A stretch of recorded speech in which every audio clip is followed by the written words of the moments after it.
live. Welcome. This is the executive committee meeting for Gulf Manor, the Gulf Manor on August 15th, 2022. May I have a call to order, please? Mr. Fisher is absent.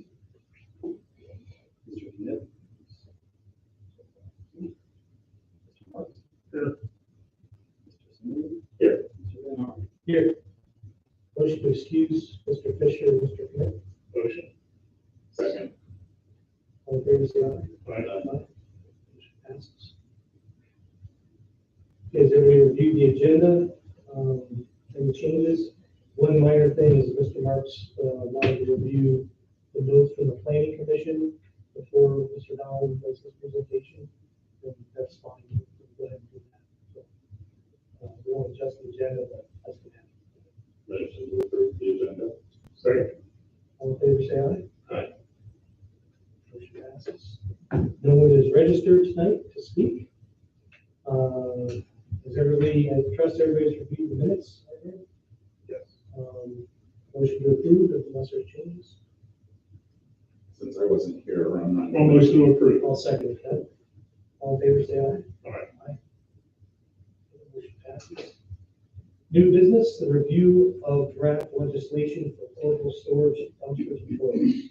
We'll start with Mr. Marks. Could I have the signed minutes, please? Oh, $10.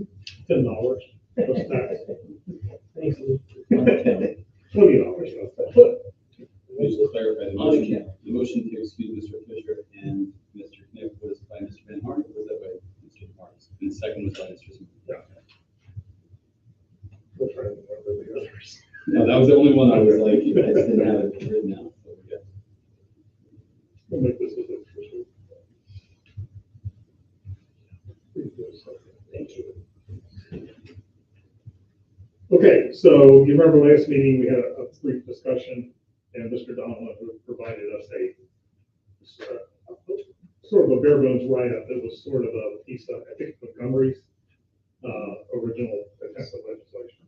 Anyway, so the decision was that we should discuss this with the planning commission to get any input from them. So there was a note that Mr. Hurst sent out, which kind of outlined what we had talked about. So I was trying to do this as fast as I can with our planning commission. We had outlined some general time limits: 2 weeks on dumpsters, 30 days on portable temporary storage containers, 30 days on portable. So after a good bit of discussion, it was generally agreed that it'd be okay for time limits, given that we would always allow for them to be extended if needed. So, regarding placement, our planning commission cannot impede sidewalks. Setback should be 3 feet from property line. As for on-street, most agreed there are real concerns impeding traffic, possible damage to street surface and curbing, obstructing traffic, and blocking neighbors' access. We recently had 2 dumpster container issues. One at the corner of Canterbury and Hamel, that was a traffic issue, and on 8-1, somebody placed a container on the moving surface Vera Avenue, right near the corner of Elmwood, and it was not within the parking lines, as I recall. Correct? It was close. Just close. Also, about a year or so ago, a portable toilet was left behind by a contractor, someone on accident, but again, it's something we need to address. We also had a number of concerns, especially regarding issues with open dumpsters that people could just use to place their dumpster stuff. Okay. We had a brief discussion whether to address soft-sided bagster type containers, which are those things you get at Lowe's or Home Depot, and you fill them up, put them in the curb, and one of those services come out and pick them up. Generally agreed that no charge license, ability to get permission to extend the time limit, allow street placement only by written variance, and ability to issue citations and fines. Planning commission would not need to be involved in any variances. That would totally be handled by administration and by code enforcement. Hold on. Variances would still go to the planning commission. I shouldn't have called it variances, it would be extension. Yes. Yeah, that's just my lack of legal knowledge. Gulf Manor administration work close with citizens, understand their needs. Intent is for a simple, fast, easy process. We will also be able to take take into account unusual circumstances such as storm damage, flooding and backed up structures, fires, etc. Mr. Donald discussed how these situations were handled in another municipality, and that was Montgomery. Mr. Donald provided a copy of Lumpy's dumpster rental write-up, which outlines all the restrictions for what they allow in dumpsters, but what you can't do. And then Mr. Donald said he would have a proposed ordinance tonight for the meetings, which we did receive Friday. That was the discussion in the planning commission. You were there? And Matt, you were there? Any questions, comments, or? Okay. Thank you. Yep. Very good. So the process started with planning commission making a recommendation after hearing 2 weeks ago. And by our code, that recommendation goes to council. Council holds a public hearing on the zoning amendment. We provide notice in the 60 or 30 days in advance of that public hearing. Then at that public hearing, council takes comment, and then council makes a recommendation to move it forward to legislation. So looking at our calendar, we probably would do that public hearing in conjunction with the second meeting of September. You put the notice in the newspaper, and then that night, we provide this through the website and allow comment to come in. I know there was already comment from Ms. Cheney about the 2 weeks for the dumpster being perhaps too short a period of time. We would not make changes here tonight. That will be a comment that will be reviewed at the public hearing. The council could make a recommendation at that time to amend the code for legislation. It was discussed at length, these time restrictions. I think the general feeling was with the dumpster being 2 weeks, was that it's something you really need to plan, because it's tear down, it's reconstruction. It's also an open container of 3. So you run the higher likelihood the longer it's there, debris blowing out, or people putting things in there that shouldn't go in there. But we built the code up so an extension can be granted by the village district. So if someone does come in and get a permit, I'm not saying that you shouldn't modify for 14 in the background.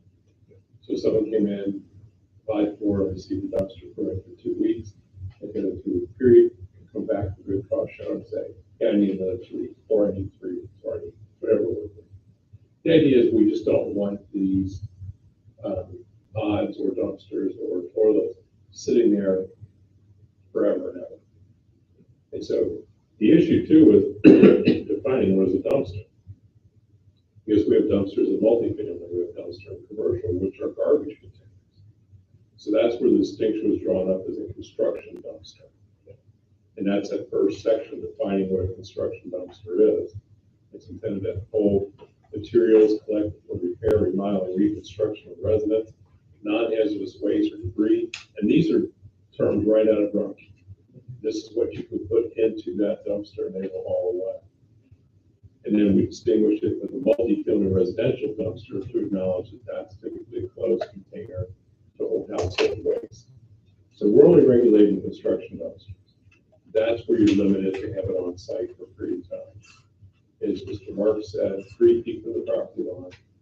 It cannot be in the street. It cannot impede the pedestrian sidewalk.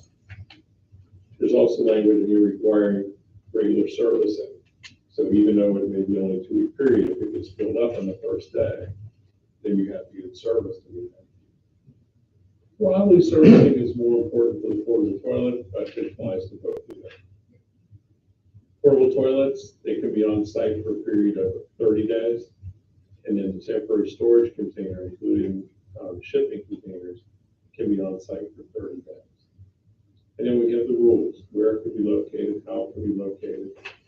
And throughout our code, these are recognized as accessory structures, accessory uses, much like we did last year with the community library and the libraries. We generally require all of these to be in the backyard. These are the exceptions where they do not have to be in the backyard. But what we heard was the idea that we just don't want these becoming from the regular roads. We want people to plan it, we want people to use it. We don't want to penalize anybody, which is why there's no permit. And as Mr. Marks pointed out, it was an extraordinary circumstance.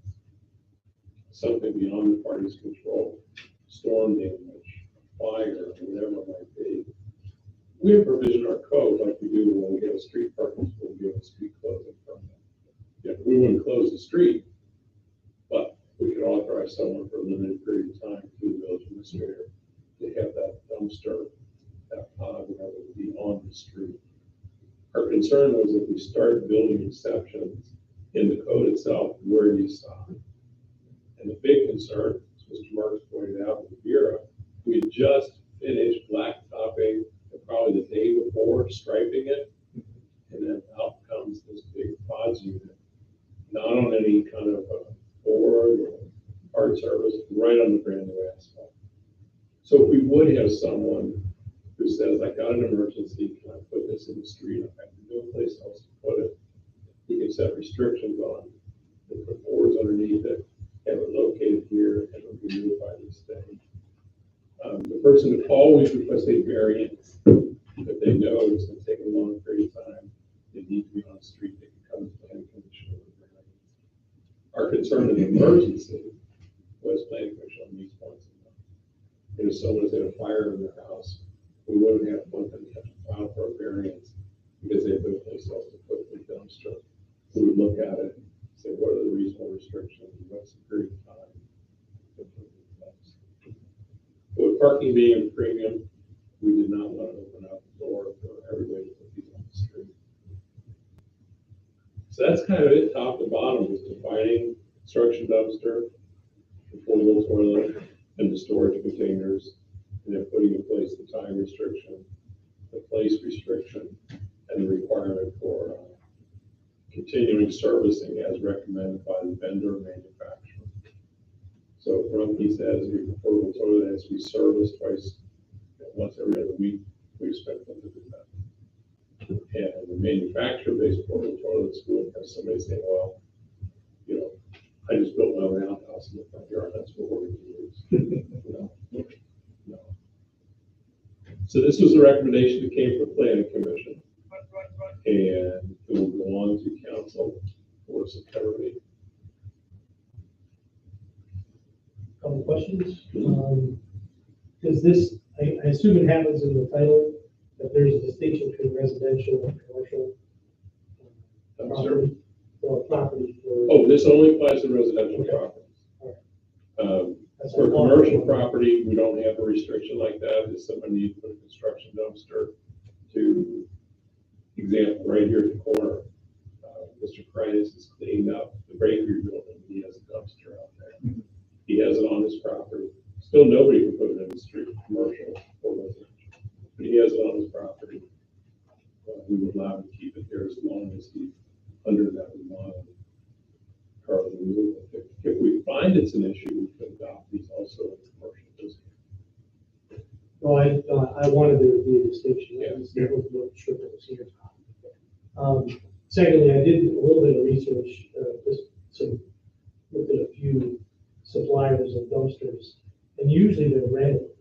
Yeah. There may be a few that aren't, so there is some natural pressure for them to get them off, because it's not cheap, at least in my eyes, it's not cheap to have these around. So, and then with the pods, they actually have lifts.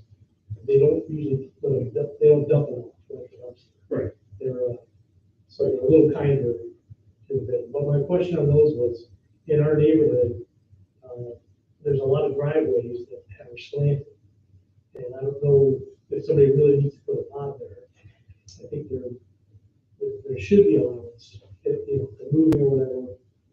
It's just the way our neighborhood is. So that's in here. They would have to go to the village to get permission to put it on the street. Yeah. Just for that. Yes. Temporary. They make it hard. Yeah. Because I think there's situations where they have to. I mean, I couldn't move a pod.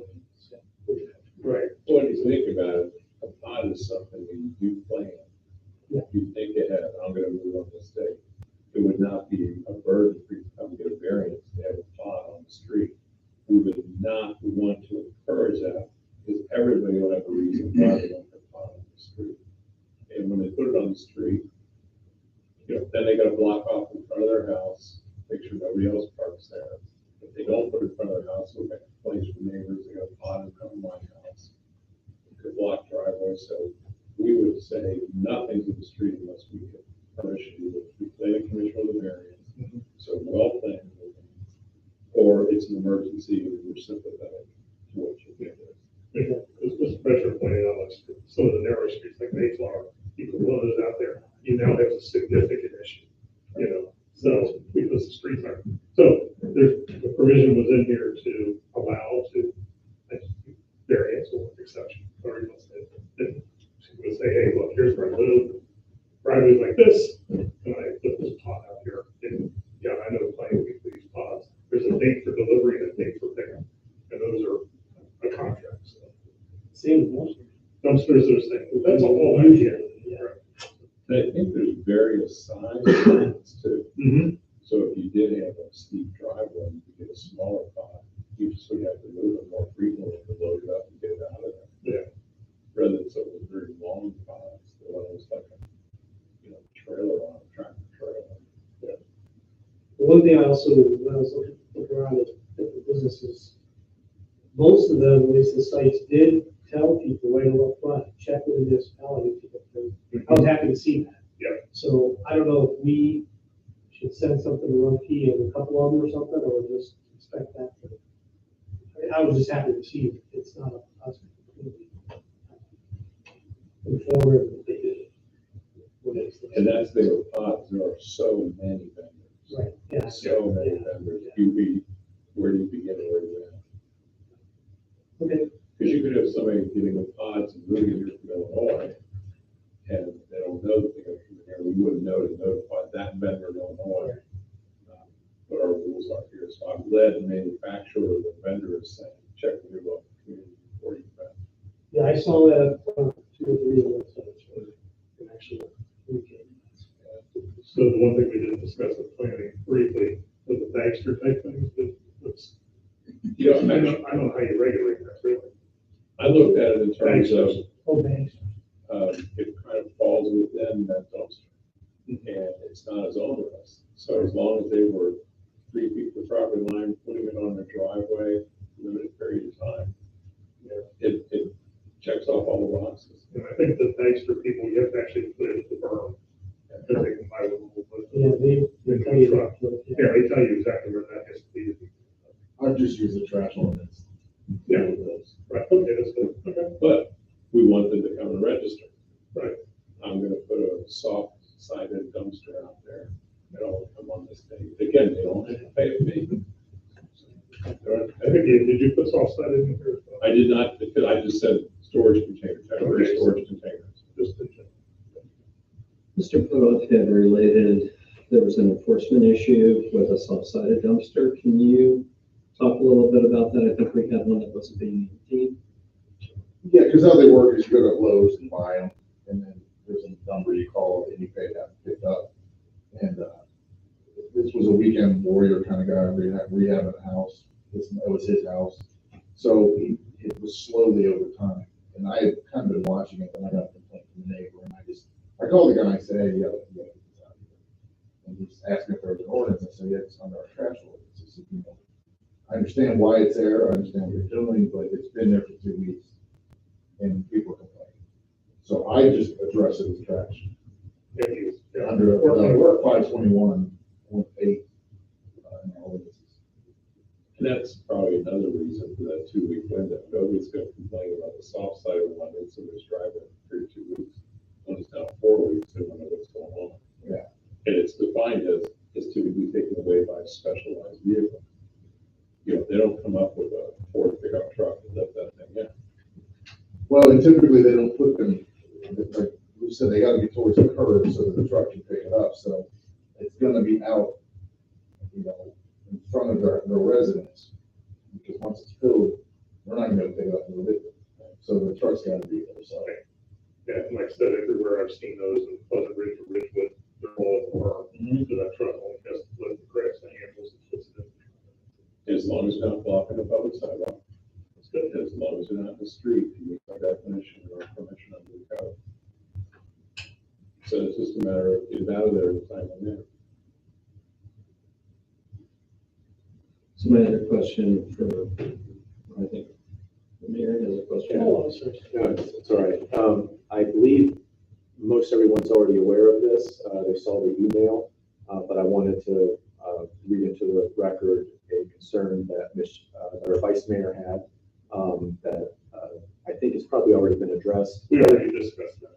Yeah, I wanted to read it to the record because there is a part of it that I did not hear a response to.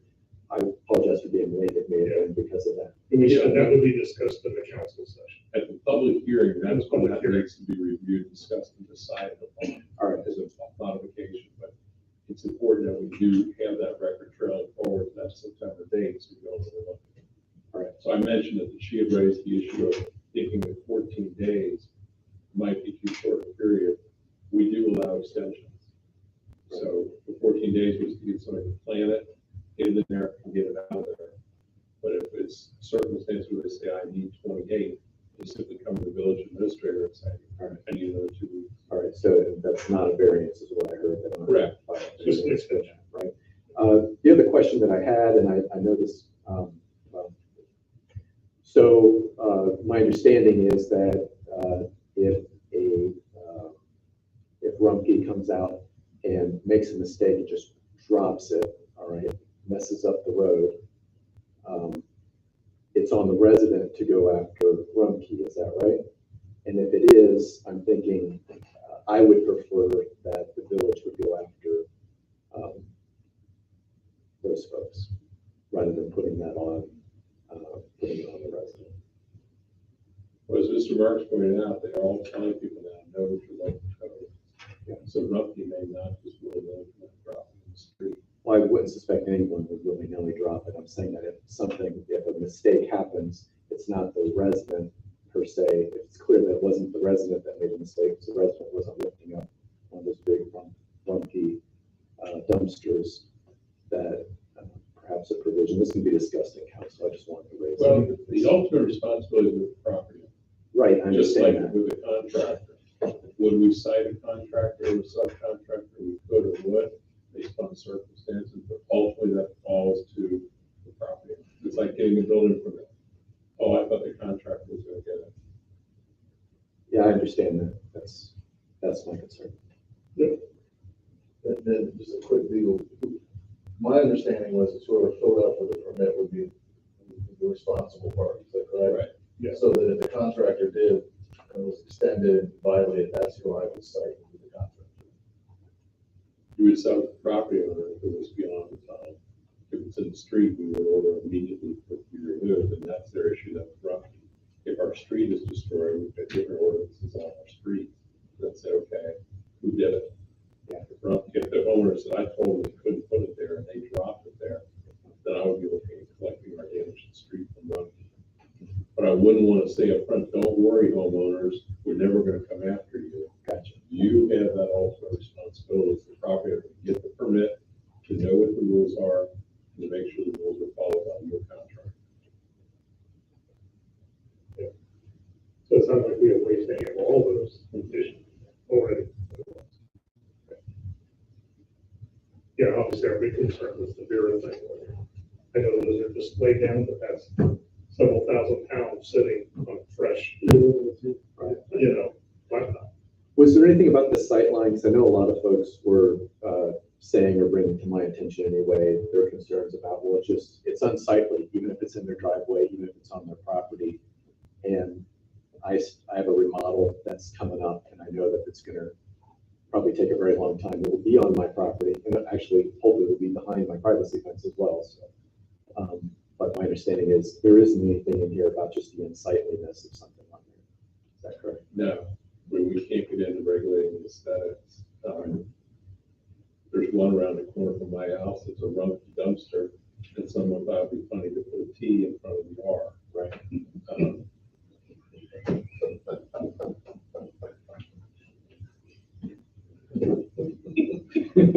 So, and I don't know which side they were advocating.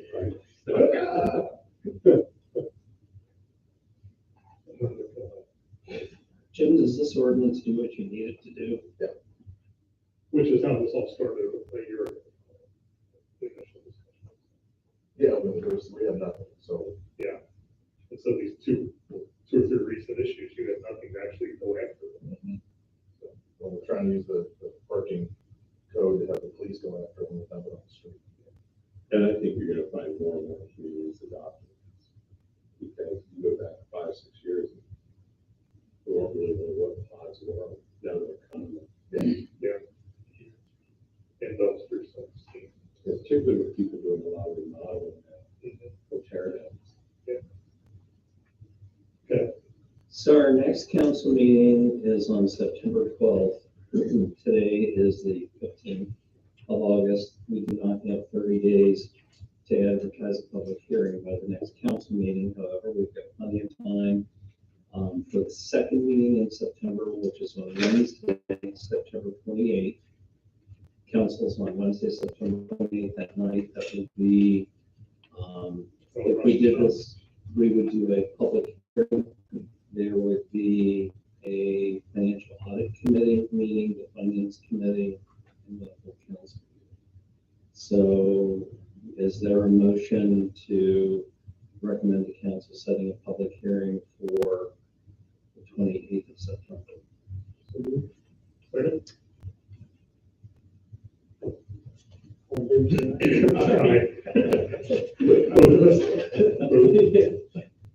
Motion passes. And then you've got over a month to take a look at this. I'm sure Mr. Donlin and I will be happy to answer any questions that you've got, have an opportunity to talk about it amongst yourselves. Let us know if there are any things that come up. And Mr. Panoff as well, since he's Yes. pretty well versed in the details. Absolutely. Very well versed in the details. When to do that? Council meeting? 28th? Yeah.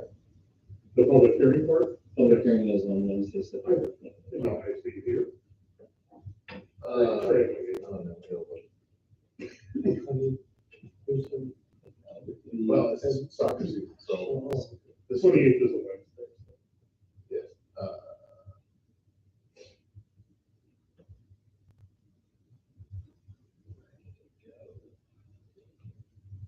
Call, I guess, we can ask her for a variance. But you're attending. I'm missing our first one tonight. Where's that one? It's at home. So it's preseason. No, Um, South Bend. yeah, she's at South Bend tonight. I think she's in Chicago Wednesday. And then back in South Bend. I'm gonna make the meeting of Saturday. The 28th, we do. Just the So finance is normally at 6 that night. We would do the financial audit committee. Trying to think, there's probably, that will be a 15-minute meeting. So that at 5:45, so we would do the zoning public hearing at 5:30. 15 minutes for each.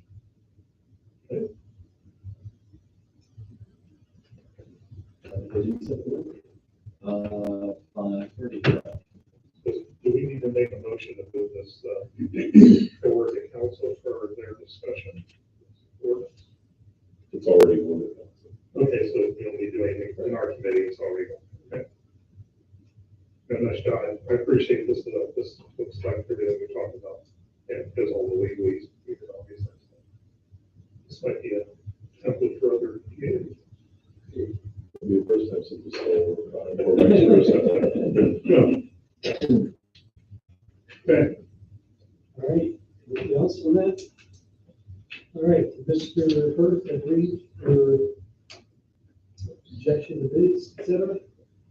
Yeah, so we have been in a cha-cha with the Cincinnati Waterworks for a while. at least it wasn't. And the issue that we run into, so we did the bids back on July 11th. We accepted bids for the Old Brook Road project. The waterworks component of the project and the lack of materials available pushed the timing of the project out to such an extent of time that the project came in at over $150,000 over budget. We've had several discussions with the road engineer and with Greater Cincinnati Waterworks, they are not budging on helping us with that $150,000 overage. They think it's our expense and our thing to pay for. I'm not comfortable with that because that kills another road project for us. Down the road, that's a lot of money. So after meeting with Mr. Donlin and the road engineer, we've considered doing the road project separately from the water project. So the way it currently works, we did the project, we let the waterworks and MSD know that we're doing these projects. They make an assessment as to whether or not they're going to repair any infrastructure, which makes sense because ideally they won't come behind us and tear up our new stuff. What this has done, particularly with the waterworks, is we end up being the agent of payment for all of the project. So at the beginning of the project, the Greater Cincinnati Waterworks will give us 80% of the estimate of what the cost of the project will be. They pay that to us in cash up front, and then we set it in our account and then dole that out to the contractors. That portion of the project is paid. So it's an accounting issue for us, particularly when you get to the end of the project and depending on any overruns that have taken place, whether it be timing, materials, just various things that could change the cost. We have to do an evening up process at the very end. As an example, on the Vera project, we went through that process because it took so long to finish that project because of the weather and the time of year that we were in. There was one final dole for $12,000 that was a cost to adjusting the water valves in the street that the Greater Cincinnati Waterworks believes is a village expense on their components, that we should pay for that. And we've said, no, we're not paying for that. It's a Greater Cincinnati Waterworks piece of hardware that needs to fit into the road properly. That's your expense. That's a small amount of money compared to what we're talking about. But the pain in that is that we have to track that. So we're doing their accounting for them in addition to being delayed on our projects.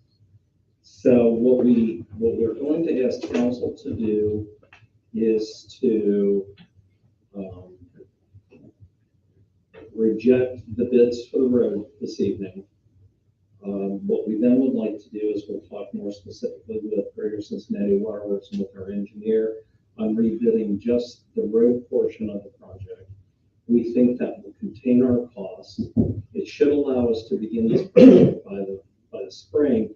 At this point in time, I don't want to start the Albert project because it'll be another all winter long kind of thing like we ended up with Vera.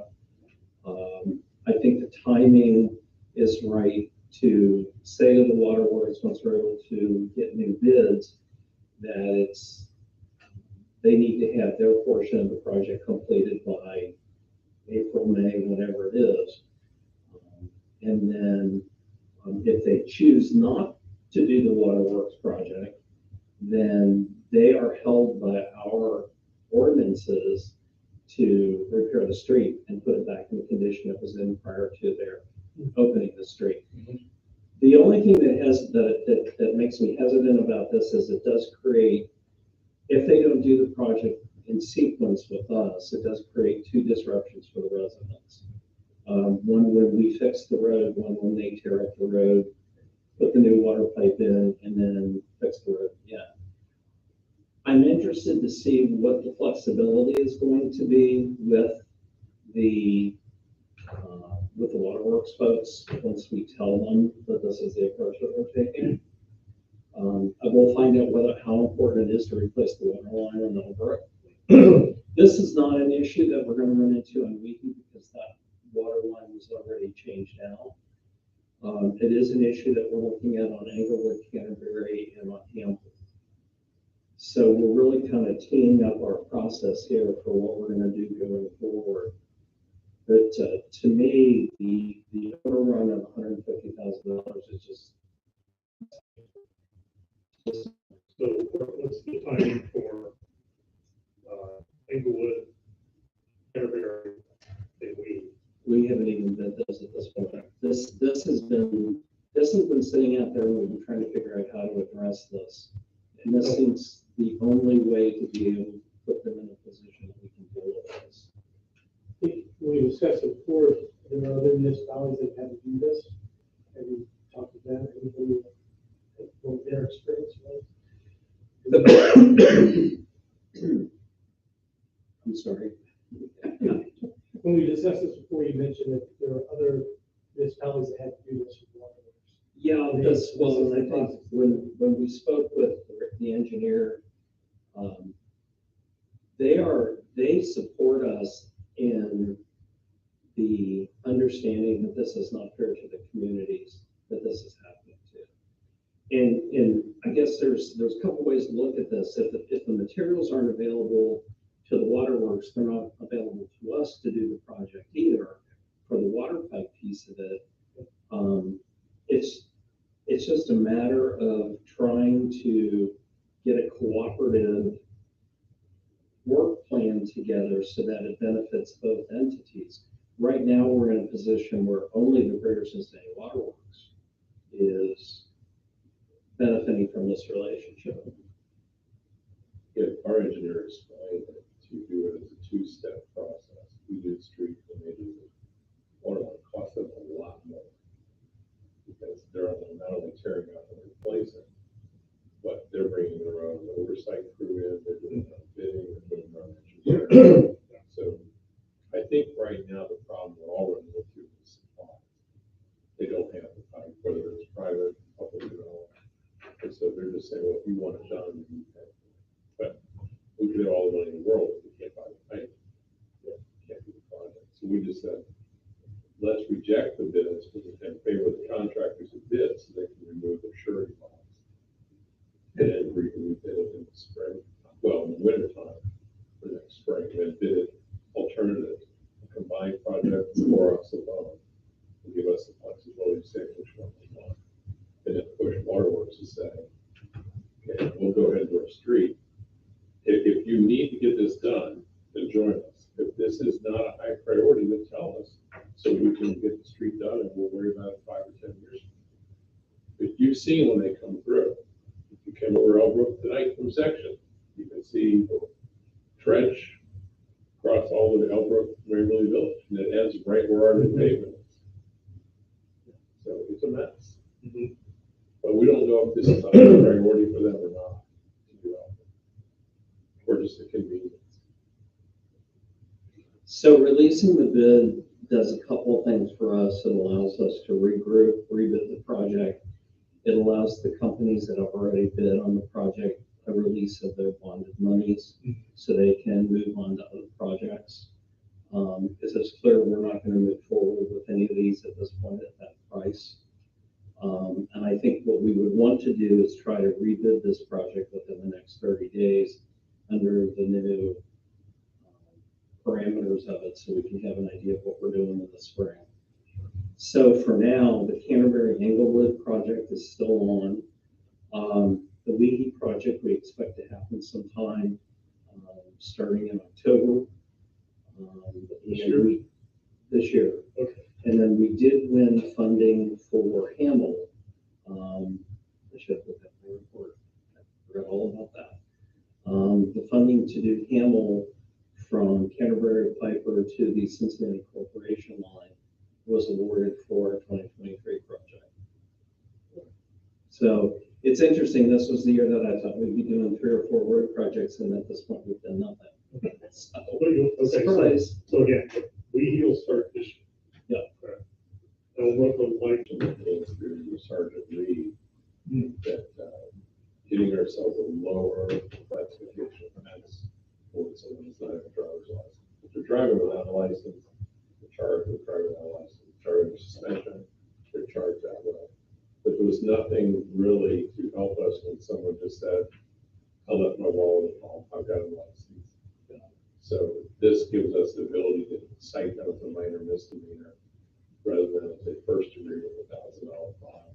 This is what the sergeant recommended, because he thought that would help them in their enforcement of the code rather than having to hammer people. But can they, when they hit somebody, can't they just go online and see whether or not that person has a registered license? They can. The difficulty could be if they're out of state. Sure. But again, the rule is just carry it with you. This is kind of make sure you carry it with you. So Terry, this changes what we're currently doing to what? Instead of, right now, when you don't have a license, we're charging with operating motor vehicle without a license, which is the first degree misdemeanor. Gotcha. And it has different points categories. This drops it down to a minor misdemeanor, allows them to issue a citation. And many times what we were doing is, if you came in within so many days and show it, they got a license, we would dismiss them. So people were a little lackadaisical, well, you know, I'll get around to that. And the other thing too is, license has a picture on it. Someone gets pulled over, they go, oh, I'm Terry Smith, and that's my address. And you look in the bureau, Terry Smith's got a license, but it's not really Terry Smith. So here's another category. They were encouraging us to adopt this lesser standard. So we've got that enforcement too. So what do we need to do? Make them just reviewing it or? Just if you make a recommendation, council consider it. It's already to the agenda, and we'll just say executive committee also endorse it. Okay. Would you want to make a motion? Make a motion to endorse the driver's license. Second portion. All in favor, say aye. Aye. Motion passes. And Mr. Hurd, unless there's any other comments, parking issues at Volunteer Park. Yeah, I don't know if you've had a chance to look across the street, but the new park signs are up.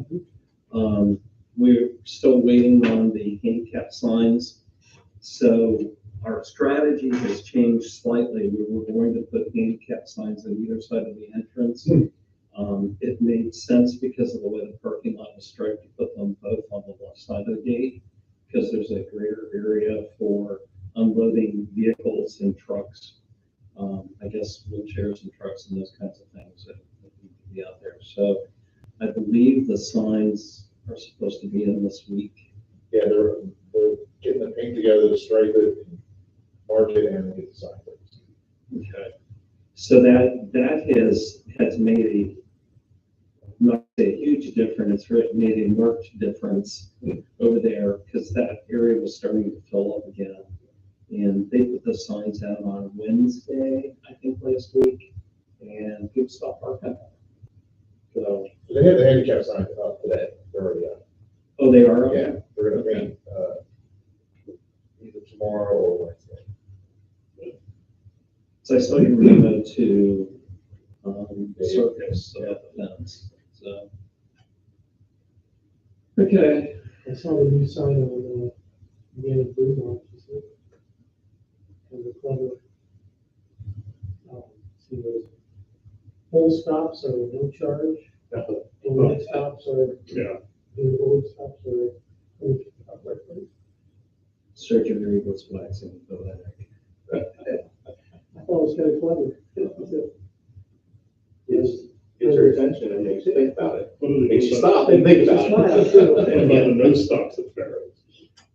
People go through a break Oh. at Farrell's, 30 miles an hour. So Someplace. in front of you, I have left an anniversary celebration flyer. That is, the copies of that will be in by the middle of the week. We have a volunteer who's going to walk them from house to house. If you'll notice, we have a lot of vendors at the bottom who are helping us at a price to make this happen. He's happy about the budget.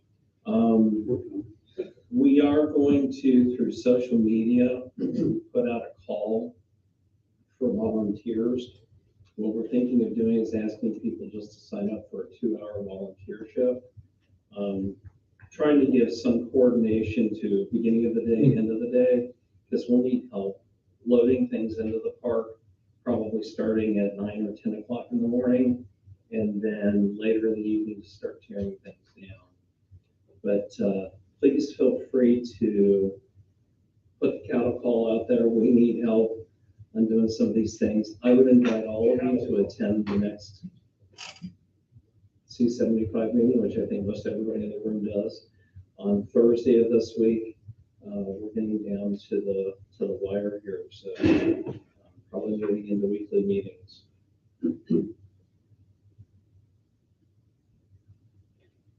Except for next week, because I'll be here. You're not here. Yeah, next week we're not doing it. This week we're doing a meeting, week after we don't do it. I won't be here the 20-something. Oh, that's right, we're another week on. I won't be here on the first. I'm sure you will all carry on The first. September 1st. I won't be here. Okay, thank you, Mr. Hirsch. Pending business, I guess if we had some time here, do we want to approach, what I'm thinking is maybe we try to approach the landlord tenant legislation the same way as the office, and then we get a subcommittee or whatever again. And that is the next one, right? You don't, it's not the property maintenance board. Terry, do you know about the state legislation? Well, they said state legislation. Oh, that's right. Railroad system. I think we need to pause that until they figure out Columbus what they want to do. The landlord tenant. Right now, they're on recess. Likely, if this gets addressed, it's going to address in that time frame of November, December. If it doesn't get passed, I think we're safe to jump into that gap.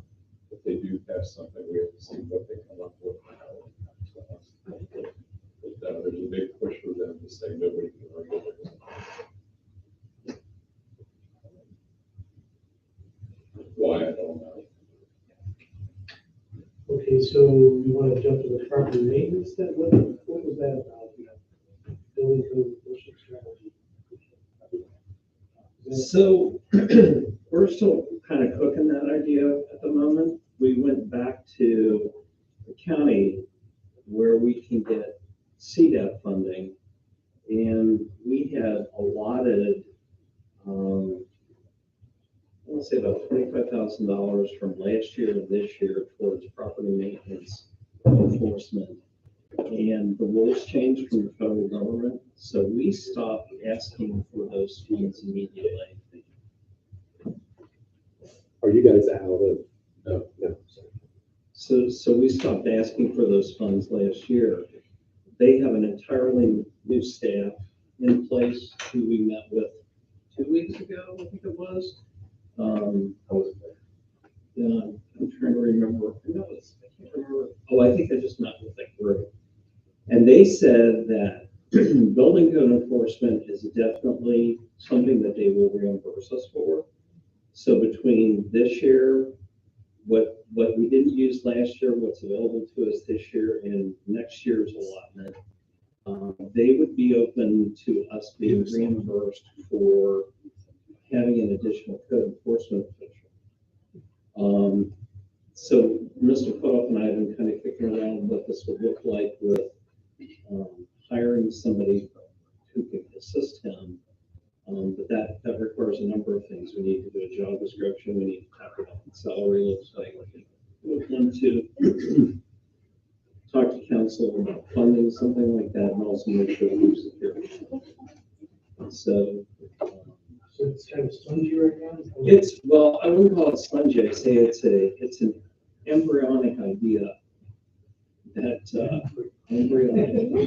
that I think could turn into something that could be helpful.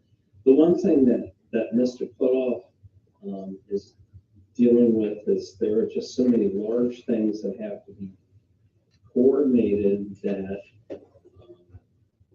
I would like to see somebody out there on a regular basis, making sure that garbage cans are put away, garbage is not at the curbs, helping the police department see where there are vehicles that need to be moved that aren't, and that's both on private property and staying in the streets. Because we have ordinance that say that inoperative vehicles cannot be on private property in the village. Who enforces that? Right now, The one sitting on Cedar Brook for a month. I think they're inside. That's like the third car inside. Well, they always moved before when I sent them a letter. They, actually, I wrote, they had until today to move it in. Okay. Well, it's like the property owner. Yeah.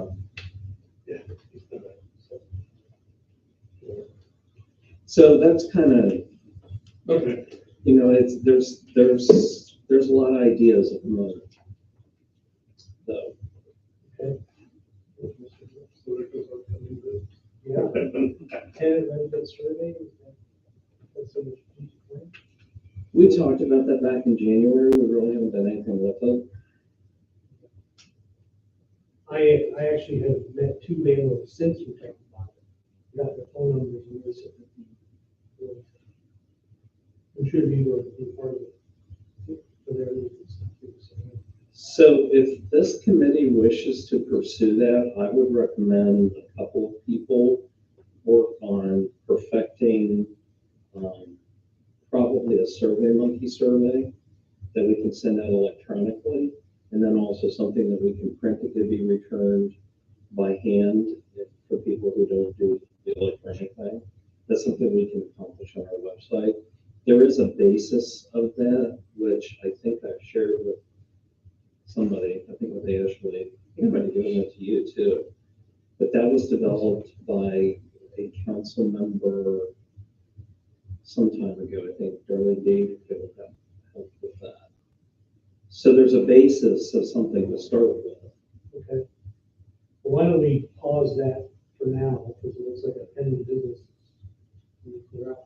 And so a motion to adjourn, and we'll bring it up. Real quick minor note, I was just looking over the minutes and the agenda. Just happened to notice that Mr. Lanzer is still listed as presenting the minutes. Oh, Look at that. yeah, he is, Minister Beaver, Mr. Oversight. Where is he tonight? He has left the building. You and they can. He's off making us safe from criminals. Or deny that allegation. Motion to adjourn. Second. All in favor, say aye. Aye. Thank you, everybody. Next meeting is September 12th. Thank you. Yes, so Mr. Crawford,